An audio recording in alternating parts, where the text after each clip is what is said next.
the World Trade Center, Virginia Tech, the Aurora Movie Theater, Newtown, Connecticut, and now Boston, Massachusetts.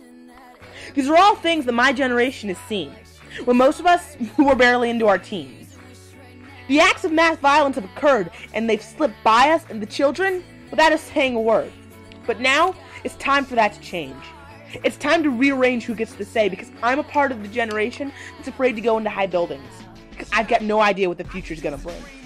I'm a part of the generation who still fears the dark, because that's exactly what it looked like to the victims of the Aurora shooting before the bullets found their mark. I'm part of the generation that on the night of December 14th cried themselves to sleep and still found no solace in the peace of their dreams, because even though I knew I was safe in my bed, I dreamed of a madman coming in and shooting our class dead. And now tonight, I'll go to bed in pure fright, because what started out as a normal day took a course of its own way. I played a lacrosse game, and the world for me still seemed the same, until home is where I came and I discovered that at that very moment, people were dying and I didn't know their names. And when we sat down to say our prayers and eat, my mother says, "Thank you, God, for the food that we're about to eat, and please provide for those who need it." And I look at my plate and say, "I'm sorry for little boy Martin, those who aren't alive eat it." Then I turn on our TV, and where I saw it, it scarred me. Blood, bodies, limbs were all there seemed to be at the scene of the Boston Marathon that took the lives of 3. And these are the images that haunt me, because there are some things that you can't unsee.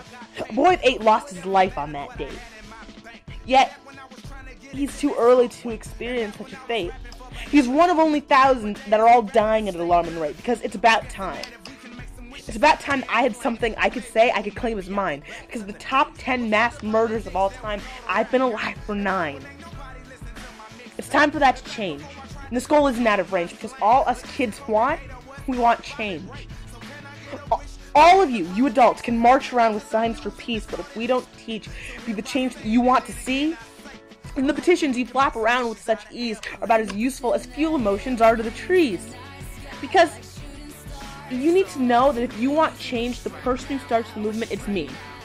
And there's no other person it should have to be. If you won't listen to anyone else, then please, won't you listen to me?